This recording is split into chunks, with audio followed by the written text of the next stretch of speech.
इस वीडियो को देखने के बाद आप जान पाएंगे कि नींद क्या है, नींद के समय को कम और नींद को गहरा कैसे किया जा सकता है। और वीडियो के अंत में आपको एक अच्छी और गहरी नींद के लिए कुछ छोटे छोटे यौगिक उपाय भी बताए जाएंगे। तो आइए शुरू करते हैं एक कहानी के माध्यम से। एक बार एक अमीर इंसान एक बौद्ध भिक्षु के पास जाता है और कहता है, मुनिवर, मैं अपनी नींद से बहुत परेशान हूँ। बहुत कोशिश करने के बाद भी मैं देर रात तक सो नहीं पाता और रात में सोने से पहले मेरे मन में दुनिया भर के विचार चलते रहते हैं और जब मुझे नींद भी आ जाती है तो मैं पूरी रात करवटें बदलता रहता हूँ और जब सुबह नींद खुलती है तो मुझे कुछ अच्छा महसूस नहीं होता। मैं खुद को थका हुआ और अशांत महसूस करता हूँ। कृपया आप मेरी इस समस्या का कुछ समाधान बताएं। बौद्ध भिक्षु ने कहा, इससे पहले कि मैं तुम्हारी समस्या का समाधान बताऊं, मैं तुम्हें गौतम बुद्ध की गहरी नींद के रहस्य के विषय में एक छोटी सी कहानी सुनाना चाहता हूं। उस इंसान ने कहा, जैसी आपकी इच्छा मुनिवर। बौद्ध भिक्षु ने कहना शुरू किया, जब तथागत गौतम बुद्ध सोते थे तो वो पूरी रात एक ही अवस्था में रहा करते थे। वो कभी करवटें भी नहीं बदला करते थे। वो जिस अवस्था में रात्रि को सोते, सुबह तक उसी अवस्था में रहते। गौतम बुद्ध का एक शिष्य था, आनंद, जो कि अक्सर उनके पास ही सोया करता था। आनंद को यह बात बहुत परेशान करती थी कि आखिर गौतम बुद्ध एक ही शारीरिक अवस्था में पूरी रात कैसे गुजार सकते हैं। जब कभी भी रात में आनंद की आंखें खुलती तो वो हमेशा गौतम बुद्ध को एक ही अवस्था में सोते हुए पाता। ये बात उसके मन में बहुत से प्रश्न पैदा करती थी। लेकिन एक दिन भिक्षु आनंद अपनी जिज्ञासा को रोक नहीं पाया और वह गौतम बुद्ध के पास चला गया। उसने मध्य रात्रि में ही गौतम बुद्ध को नींद से जगा दिया और कहा, तथागत, मुझे क्षमा करें। मैं जानता हूँ कि आपसे प्रश्न पूछने का ये सही समय नहीं है, क्योंकि आप पूरे दिन चलते रहते हैं और लोगों को धम्म का ज्ञान देते हैं, वह उनकी समस्याओं का समाधान करते हैं। लेकिन मेरे अंदर की जिज्ञासा इतनी बढ़ चुकी है कि मैं सुबह तक का इंतजार नहीं कर सकता। इसलिए आप मेरे प्रश्न का उत्तर देकर मेरी जिज्ञासा को शांत करें। भिक्षु आनंद ने आगे कहा, मैं पिछले 20 वर्षों से आपके साथ हूँ और ये देखता आ रहा हूँ कि आप पूरी रात केवल एक ही अवस्था में गुजार देते हैं। आप जरा सा हिलते डुलते भी नहीं हैं। तो क्या आप सच में सोते हैं या फिर आप सोते ही नहीं हैं? गौतम बुद्ध आनंद की तरफ देखकर मुस्कुराए और कहा, मैंने अपने लिए सोने की सही अवस्था ढूंढ ली है। अब सोते समय मुझे हिलने की आवश्यकता नहीं है। मैं नींद की अवस्था में भी जागृत ही रहता हूँ, जबकि मेरा शरीर सो जाता है, लेकिन मैं जागृत रहता हूँ। प्रश्न ये नहीं है कि नींद की अवस्था में शरीर हिलता है कि नहीं, शरीर क्यों एक स्थिर अवस्था में रह नहीं पाता। असली कारण तो मन है। ये मन ही है जो कि शांत और स्थिर नहीं रह पाता, और यही कारण है कि नींद की अवस्था में भी हम अपने शरीर को हिलाते रहते हैं। लेकिन मैं इन सब चीज़ों से परे आ चुका हूँ। अब मेरे अंदर मन जैसा कुछ बचा ही नहीं। जब मैं सोने जाता हूँ तो मेरा शरीर बस एक मृत शरीर की भांति हो जाता है। मन जैसा कुछ बचता ही नहीं। आनंद, क्या तुमने कभी किसी मृत शरीर को अपनी अवस्था बदलते हुए देखा है? ये तो केवल हमारा मन ही है जो कि हमारी गहरी नींद की अवस्था में भी यह सब काम करवाता है। एक बार मन स्थिर हो जाए, मन शांत हो जाए, तब तुम्हारा शरीर गहरी निद्रा में चला जाएगा, लेकिन तुम भीतर से जागृत रहोगे। भीतर से तुम सब कुछ अनुभव कर पाओगे। सोने के बाद भी तुम्हारी जागरूकता एक छोटे से जलते हुए दीपक की तरह लगातार प्रज्वलित रहेगी। कहानी खत्म करने के बाद बौद्ध भिक्षु ने उस अमीर इंसान से कहा, एक जागृत इंसान न कि केवल अपने शरीर को पूरी जागरूकता के साथ देखेगा, बल्कि वह अपने मन को भी पूरी जागरूकता के साथ देखता रहता है। एक जागृत आदमी सामान्य आदमी की तरह नहीं सोते। जब सामान्य आदमी सोता है तो वह अचेतन हो जाता है। उसे अपने आसपास का भी पता नहीं होता, इसीलिए तो वह अपने सपनों का भी चुनाव नहीं कर पाता। लेकिन जब एक बुद्ध व्यक्ति सोता है तो वह जागरूक होता है। जैसे सुबह आंखें खुली होती हैं, वैसे ही बुद्ध व्यक्ति की नींद में भी होती हैं। इसीलिए ऐसा कहा जाता है कि बुद्ध व्यक्ति कभी सोते नहीं हैं। जब एक आम इंसान सोने जाता है तो उसे नहीं पता चलता कि वो कब सो जाता है। लेकिन यदि तुम जागने और सोने के बीच के उस छोटे से पल में, जब हम सोने के एकदम करीब होते हैं, जागृत रह पाए, तो कुछ अद्भुत घटित होगा जो तुम्हें जागरूकता के और करीब लाता जाएगा। यह सुन उस इंसान ने कहा, मुनिवर, मुझे इतनी गहरी अध्यात्म की बातें समझ नहीं आती। कृपया आप मुझे आसान शब्दों में समझाएं कि मुझे आसानी से गहरी नींद क्यों नहीं आती। बौद्ध भिक्षु ने कहा, देर रात तक जागने और आसानी से गहरी नींद न आने के 5 प्रमुख कारण हैं। पहला कारण है बिस्तर पर सोने के अलावा भी अन्य काम करना।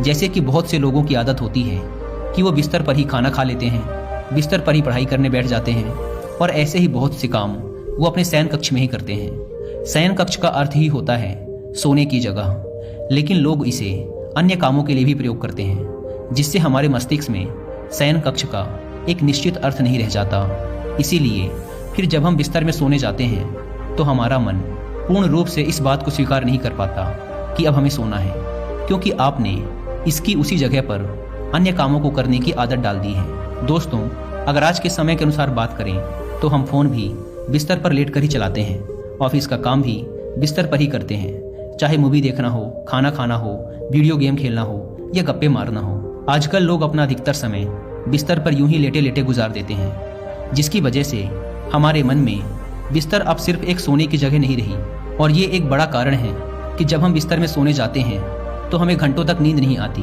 बौद्ध भिक्षु ने आगे कहा, बौद्ध आश्रमों में एक भिक्षु सुबह सोकर उठते ही अपने बिस्तर का त्याग कर देता है और फिर वो दोबारा रात में सोने के वक्त ही बिस्तर पर वापस जाता है, जिससे उसके मस्तिष्क को पता है कि बिस्तर में आने का अर्थ है गहरी निद्रा में जाना। गहरी और आरामदायक नींद न आने का दूसरा कारण है सोने के एक निश्चित समय का निर्धारित न होना। बौद्ध भिक्षु ने कहा, अगर तुम सुबह जल्दी और पूरी नींद लेकर उठना चाहते हो तो तुम्हें रात को जल्दी और एक निश्चित समय पर सोने की आदत डालनी होगी। बौद्ध आश्रमों में रहने वाले भिक्षु हमेशा ही एक निश्चित समय पर सोने से कुछ घंटे पहले हल्का और आसानी से पचने वाला भोजन ग्रहण करते हैं और रोज रात एक निश्चित समय पर सोने चले जाते हैं।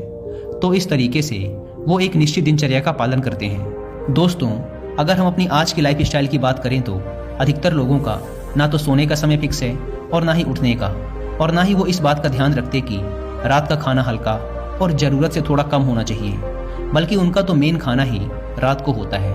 वीकेंड के दिन वो देर रात तक जागते हैं क्योंकि अगले दिन कोई काम नहीं है।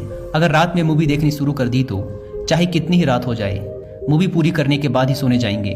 समय और जीवन में कोई सामंजस्य और नियंत्रण ही नहीं है। और फिर यही वो लोग हैं जो अगले दिन अधूरी नींद के साथ उठते हैं और पूरे दिन अशांत और थका हुआ महसूस करते हैं। यौगिक संस्कृति में नींद को एक चमत्कारी दुनिया कहा जाता है। अगर आप नींद को समझ गए तो आप नींद में अपने अंदर बहुत कुछ बना भी सकते हैं, और अगर नहीं समझे तो बिगाड़ भी सकते हैं। बौद्ध भिक्षु ने आगे कहा, गहरी नींद ना आने और सुबह उठने पर अच्छा महसूस ना करने का तीसरा कारण है सोने से पहले नकारात्मक विचारों के बारे में सोचना। आप जैसे विचारों के बारे में सोचते हुए सोते हैं, सुबह आंख खुलते ही आपके मन में सर्वप्रथम वैसे ही विचार आते हैं। इसलिए जब आप नकारात्मक विचारों के साथ सोते हैं तो सुबह आप उन्हीं के साथ उठते भी हैं। बिस्तर में लेटे हुए जब हम बिल्कुल सोने ही वाले होते हैं तब हमारा अचेतन मन सबसे ज़्यादा सक्रिय होता है, और इस समय जैसे विचार हम अपने अंदर पैदा कर रहे होते हैं, हमारा अचेतन मन सीधे उन विचारों को ग्रहण कर लेता है और उन्हें वास्तविकता में लाने की कोशिश करता है। हमारा अचेतन मन अच्छे और बुरे विचारों में चुनाव नहीं कर सकता। इसे ये नहीं मालूम कि हमारे लिए क्या अच्छा है और क्या बुरा। ये तो बस प्राप्त सूचनाओं पर काम करना शुरू कर देता है। इसीलिए हमें सोते वक्त अपनी समस्याओं और नकारात्मक विचारों के बारे में सोचने की बजाय उन अच्छी चीज़ों और कामों के बारे में सोचना चाहिए जिन्हें हम अपनी ज़िंदगी में पाना चाहते हैं। हमेशा ही रात में सोने से पहले और सुबह उठने के बाद उन चीज़ों के बारे में विचार करें जो आपकी ज़िंदगी में एक सकारात्मक बदलाव ला सकती हैं। अच्छी और गहरी नींद ना आने का चौथा कारण है गलत तरीके से सोना। बौद्ध भिक्षु ने कहा, तुमने सुना होगा कि भारत में अक्सर कहा जाता है कि उत्तर दिशा की तरफ सिर करके मत सोना। ऐसा इसलिए होता है क्योंकि जब हम उत्तर की तरफ सिर करके सोते हैं तो पृथ्वी के चुंबकीय खिंचाव की वजह से हमारे शरीर का बहुत सा रक्त मस्तिष्क की तरफ जाने का प्रयास करता है, और मस्तिष्क में पाई जाने वाली नसों का बहुत पतला होने के कारण उनके फटने का खतरा बढ़ जाता है।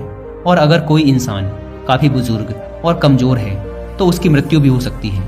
लेकिन आमतौर पर उत्तर की तरफ सिर करके सोने वाले लोग जब सुबह उठते हैं तो वो अपने सिर में एक तनाव सा महसूस करते हैं, और उन्होंने पूरी रात बेचैनी व करवट बदल बदल कर बिताई होती है। दूसरी गलती जो लोग अपने सोने की अवस्था में करते हैं वो है कि वो बस किसी भी तरीके से सो जाते हैं।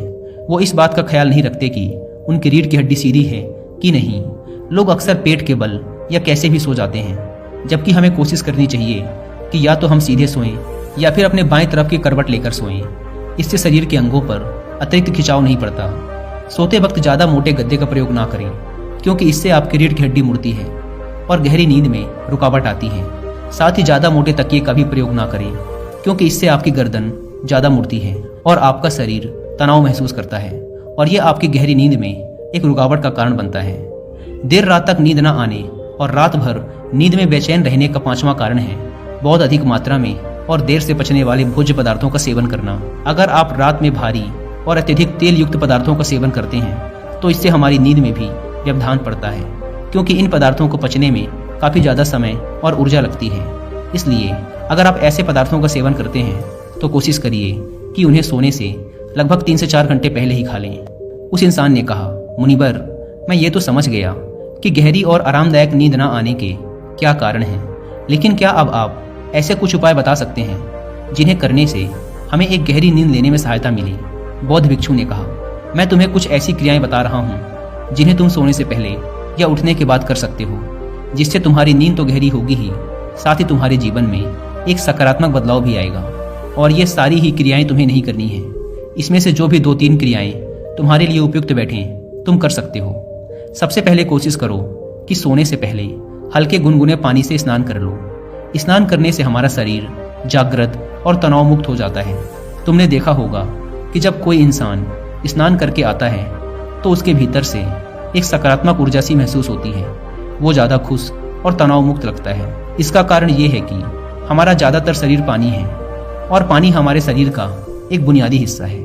सोने से पहले हो सके तो अपने शयन कक्ष में किसी जैविक तेल और रुई का बना हुआ दीपक जलाएं। इससे आसपास के वातावरण में सकारात्मकता आती है। सोने से पहले थोड़ा सा पानी पीकर जाएं, इससे आपको काफ़ी मदद मिलेगी। जब आप बिस्तर में जाएं तो सोने से पहले कुछ मिनटों तक ध्यान करें और हर उस चीज़ के लिए आभार व्यक्त करें जो आपके पास है, या फिर आप अपने दिन के उन सभी अच्छे कामों के बारे में भी सोच सकते हैं जो आपने आज किए हैं। सोने से पहले एक बार इस बात को याद करें कि आप नासवान हैं, आप आज ही मर सकते हैं। ऐसा सोचने से आप अपनी छोटी छोटी समस्याओं से परेशान रहना छोड़ देते हैं। जब सुबह सोकर उठें तो अपने दोनों हाथों को आपस में रगड़कर अपनी आंखों में रखें। इससे आपका शरीर जागृत हो जाता है और हमेशा ही दाईं ओर की करवट के साथ सोकर उठें। हमेशा रात को जल्दी सोने की कोशिश करें, जिससे आप सुबह जल्दी और अपनी पूरी नींद लेकर उठ सकें। तो ये थे कुछ तरीके जिनके प्रयोग से तुम अपनी नींद को गहरा और आरामदायक बना सकते हो। उस इंसान ने बौद्ध भिक्षु को उनकी इस सीख के लिए धन्यवाद कहा और वहाँ से चला गया।